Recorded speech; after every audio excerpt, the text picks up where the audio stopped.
जो शायद आपको खिलौनों से डरना सिखा दे। मुंबई के एक पुराने से इलाके में एक छोटा सा घर था जहां रहती थी 5 साल की नैरा और उसका बड़ा भाई अयान। नैरा बहुत ही खुशमिजाज बच्ची थी, लेकिन उसकी एक अजीब आदत थी। उसे गुड़ियों से बहुत प्यार था, इतना कि वो उन्हें इंसानों की तरह ट्रीट करती थी। उसका जन्मदिन आने वाला था और इस बार उसने जिद पकड़ी, भैया मुझे सबसे खास गुड़िया चाहिए जो मुझसे बात भी करे।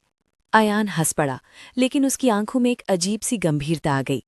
उनके घर की हालत ज्यादा अच्छी नहीं थी।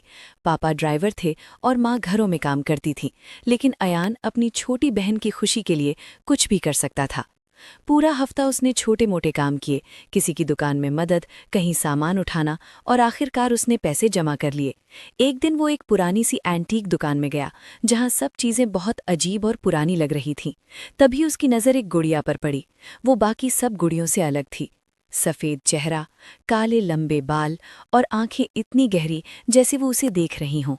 दुकानदार ने धीरे से कहा, ये गुड़िया हर किसी के लिए नहीं होती।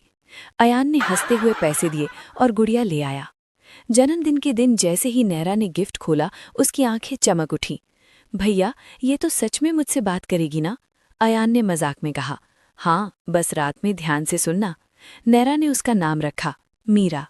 उस दिन के बाद नैरा कभी उस गुड़िया से अलग नहीं हुई। वो उससे बात करती, उसे सुलाती, उसके बाल बनाती। लेकिन कुछ दिन बाद अयान ने एक अजीब चीज नोटिस की। नैरा अब अकेले भी हंसने लगी थी और जैसे किसी से बात कर रही हो।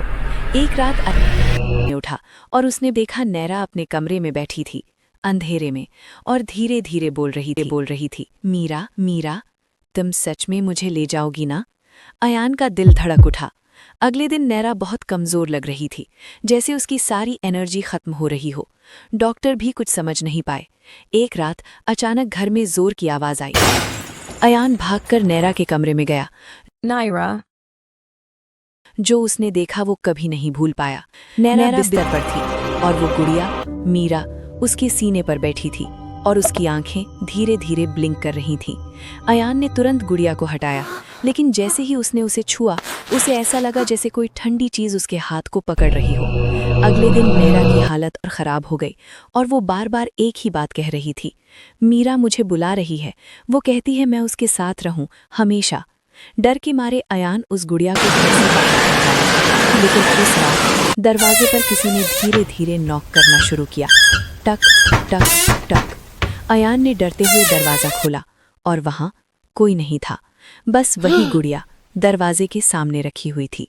अब घर में अजीब चीजें होने लगी। दीवारों पर खरोच के निशान, रात में फुसफुसाहट और नैरा की हंसी जो अब बिल्कुल अलग लगती थी।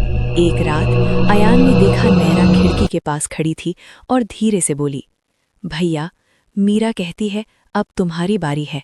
उसके बाद अयान को कुछ याद नहीं। सुबह पड़ोसियों ने घर का दरवाजा खुला देखा। अंदर सब कुछ बिखरा हुआ था। नैरा गायब थी और अयान बेहोश पड़ा था। उसके पास वही गुड़िया, लेकिन अब उस गुड़िया के बाल पहले से कहीं ज्यादा लंबे थे और उसके होठों पर एक हल्की सी मुस्कान थी। कहते हैं आज भी वो गुड़िया कहीं ना कहीं मौजूद है और वो हमेशा किसी नए दोस्त की तलाश में रहती है। अगर आपको ऐसी ही और दिल दहला देने वाली हॉरर कहानियां पसंद है तो मिडनाइट हॉरर स्टोरी को अभी सब्सक्राइब करें और वीडियो को लाइक करना बिल्कुल ना भूलें।